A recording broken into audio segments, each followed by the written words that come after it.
First ever factory outlet Mukunda jewellers ఇప్పుడు చందానగర్ లో April 19న గొప్ప ప్రారంభం.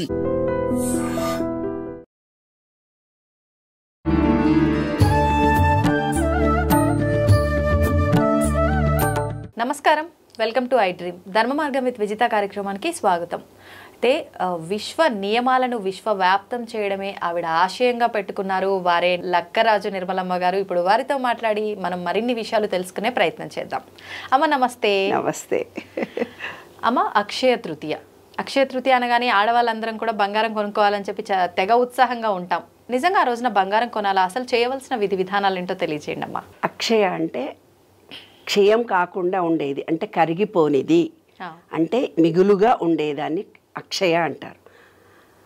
అక్షయంగా ఉండే కాలం అనుక్షణం భ్రమణంలో క్షయమైపోతుందని ఒక కవిత రాశాను ఒకసారి.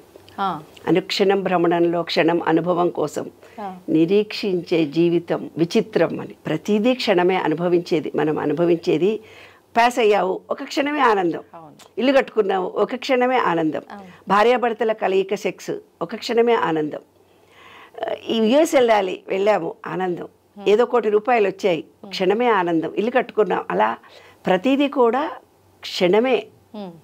కానీ అక్షయంగా నిలబడే కాలం అనేది అక్షయంగా ఉంటుంది అనేది దాని భావన.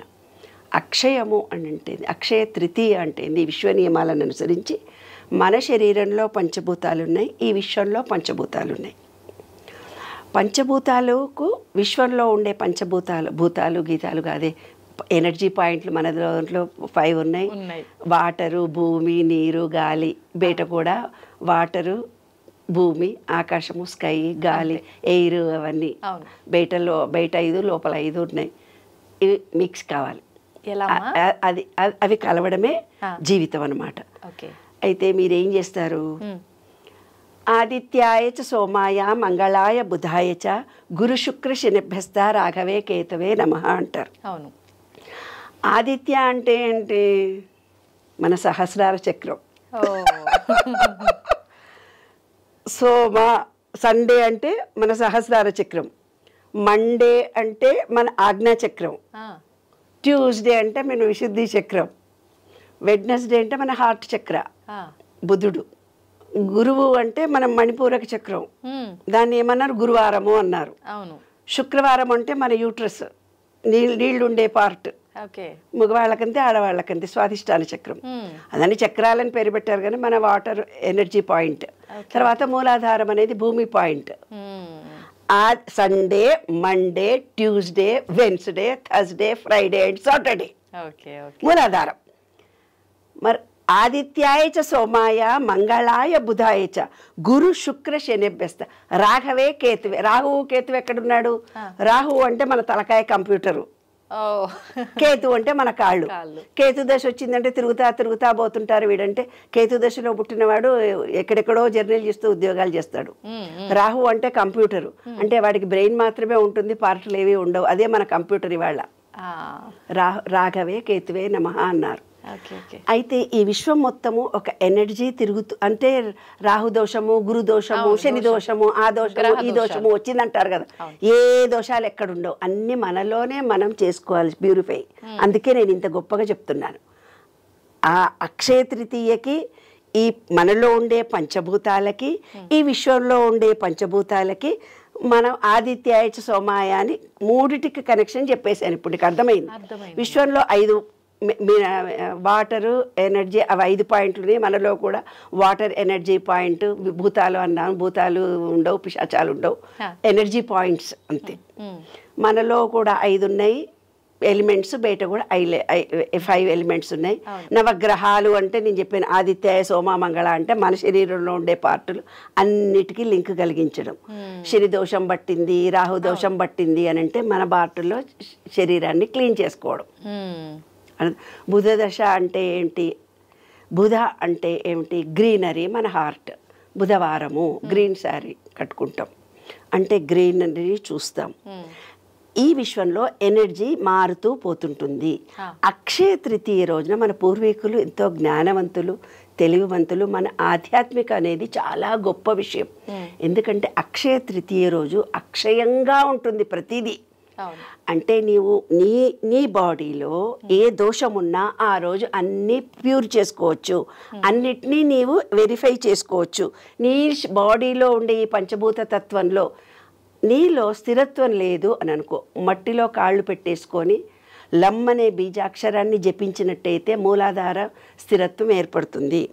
లం తర్వాత బం అనే బీజాక్షరాన్ని జపించి నీళ్లలో ఉంటే కనుక మనకు స్వాధిష్టాన చక్రంతో కాన్సన్ట్రేషన్ చేసుకుంటే రిలేషన్షిప్ పెరుగుతాయి, పిల్లలు పుడతారు. తర్వాత అందరితో అనుబంధము, సెక్స్ పరమైన కోరికలు మంచిగా ఉంటాయి. శుక్రుడు ఉంటే మంచి మంచి చీరలు కట్టుకొని తిరుగుతూ ఉండి రోజు ఒక ఫోటోలు దిగుతారు, వీడియోలో ఉంటారు. అలా శుక్ర మహర్దశ బాగా ఉన్న రోజు, అది కొంచెం వీక్గా ఉన్నవాళ్ళు. లేదు మణిపూరక చక్రం అంటే ఆరోగ్యం బాగా లేని వాళ్ళు ఆ రోజు రమ్మనే బీజాక్షరాన్ని సూర్యుడి ఎదురుగా ఉండి కోరుకున్నట్టయితే కనుక విశ్వంలో ఉండే సూర్యశక్తి మనలోకి డైజెషన్ కెపాసిటీ ఇమ్యూనిటీ ఇంప్రూవ్ అయిపోయి ఆరోగ్యం బాగా అవుతుంది. అనాహత చక్రంలో ఉండి నేను నాది అని ఎవరు లవ్ లేదు, నాకు ప్రేమ లేదు, అందరితో లోన్లీగా ఉన్నా, నేను బాధపడుతున్నాను అని అంటారు కదా, వాళ్ళ విశ్వంలోకి వెళ్ళి అంత విశ్వ చైతన్యాన్ని నేను పొందుతున్నాను. లం వం రం హమ్ అనే బీజాక్షరం, హమ్ అనే బీజాక్షరాన్ని జపించుకుంటూ వెళ్తే గనక మనకు ప్రేమ కృతజ్ఞత అన్నీ లభిస్తాయి. ప్రేమించుకోవాలి నేను ఎవరినన్నా అనుకున్నోళ్ళు ఇది మంచి అవకాశం. ఆ రోజు హ్యాపీగా విశ్వంలోకి వెళ్ళిపోయి ఐ లవ్ యూ డార్లింగ్ అనుకోండి, మీ డార్లింగ్స్ అంతా మీకు ప్రేమిస్తారు. ఎం అనే బీజాక్షరాన్ని జపించి అనంత విశ్వ చైతన్యంలో గ్రీనరీలో కూర్చొని మమేకమైపోయి ఈ విశ్వం నాతో ఉంది, నేను విశ్వంతో ఉన్నా, అందరిని మనసారా ప్రేమిస్తున్నాను, కృతజ్ఞతతో ఉన్నాను అనుకోవాలి. తర్వాత ఇది యం బీజాక్షరం, ఇది శబ్దశక్తి. నాకు మాటలో కమ్యూనికేషన్ లేదు, మాట్లాడితే నాకు మాట విలువ పెట్టడం లేదు. ఆ విశ్వంలో ఉండే బ్లూ కలర్ను చేస్తూ ఎం అనే బీజాక్షరాన్ని జపించినప్పుడు మాటకు విలువ గౌరవం పెడుతుంది. ఇదమ్మా అక్షయ తృతీయ అంటే. ఆజ్ఞా చక్రం అంటే ఇది, అంటే స్థిరత్వం లేకపోవడము, మనిషి మీద నమ్మకం లేకపోవడం. ఓం అనే బీజాక్షరాన్ని విశ్వంలో ఉండి ఓం అని 108 టైమ్స్ మీకు ఏ దేవుడు ఇష్టమైతే ఆ దేవుడు ముందుండి ఓ చూడు నేను ఎలా అంటాను అలా అనాలి.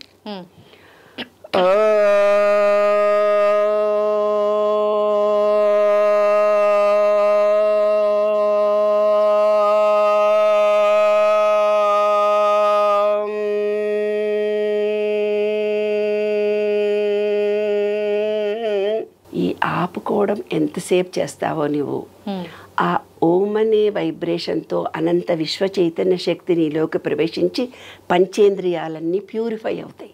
మాటలు రాని వాళ్లకు మాటలు వస్తాయి, బాడీలో మన చక్రాలన్నీ యాక్టివేట్ అవుతాయి, చూపులో మార్పు కలుగుతుంది, మాటలో మార్పు కలుగుతుంది, భాషలలో నోస్లో సైనసెస్ లాంటివి ఉంటే పోతాయి, ఇయర్ ప్రాబ్లమ్స్ పోతాయి.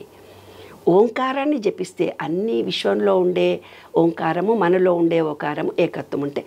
5 ఎలిమెంట్స్ బయట ఉన్నాయి, 5 ఎలిమెంట్స్ మనలో ఉన్నాయి, అన్నీ ఏకత్వం పొంది ఎనర్జీ వస్తుంది. మీ సెల్ ఫోన్లో డిశ్చార్జ్ అయిపోయినప్పుడు సెల్ ఫోన్ ఛార్జింగ్ పెట్టుకున్నట్టుగా ఈరోజు చాలా మంచి రోజు కాబట్టి ఈరోజు అక్షయ తృతీయ నాడు ఓంకారాన్ని 108 జపించండి, మీకు కావాల్సినవి కోరుకోండి, మీ బాడీలో అన్ని కావాల్సిన పార్ట్లన్నీ యాక్టివ్ అవుతాయి. కానీ అమ్మ బంగారం కొనడం ఇదంతా అంటుంటారు కదా, మరి అదంతా బంగారం అనేది ఎనర్జీ ఏమ్మా. మీ బాడీనే మీకు సరిగ్గా లేదు ఆరోగ్యం, మీ మనసే సరిగ్గా లేదు, ఎవడో ఇబ్బంది పెడుతున్నాడు.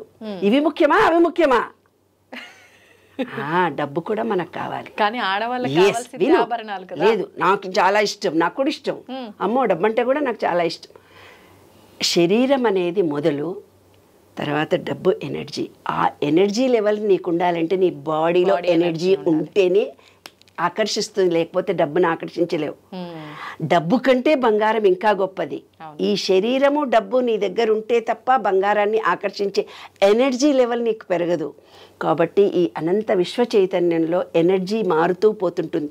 నీలో ఎంత పాజిటివ్ ఎనర్జీ ఉంటే అంత బంగారాన్ని నువ్వు కొనుక్కోగలవు. నీ పాజిటివ్ ఎనర్జీ ఎంత ఉంటే అంత డబ్బుని నువ్వు ఆకర్షించగలవు. డబ్బుని ఎంత ఆకర్షించగలిగే పాజిటివ్ ఎనర్జీ నీ బాడీలో ఉండే ఎనర్జీ లెవెల్స్ పెరిగినాయి అనుకోండి, నీకు కావాల్సినంత బంగారం నీకు వచ్చేస్తుంది, అక్షయంగా వచ్చేస్తుంది. అదే అక్షయ తృతీయ రహస్యం. ఆ రోజు దాన ధర్మాలు చేయమంటారు. ఎందుకు? మనం పెట్టి పుట్టాలి అంటారు. అంటే ఏదైనా మనం ఇస్తేనే మనకు వస్తుంది. ఈ విశ్వం ఎదురు చూస్తూ పోతుంది నువ్వేమిస్తావని. అది సంగతి రహస్యం. ఓకే, సూపర్ అమ్మా. నిజంగా చాలా అంటే కొత్తగా ఉంది మీరు చెప్పిన సబ్జెక్ట్ అంతా కూడా. అందరూ చెప్పిన దానికి ఎప్పుడు మీరు ఆపోజిట్ గానే విశ్వ నియమాలని యాడ్ చేసి చెప్తారు కదా. నిజంగా చాలా సరికొత్తగా అనిపించింది టాపిక్ అంతా కూడా. ధన్యవాదాలు. Thank you.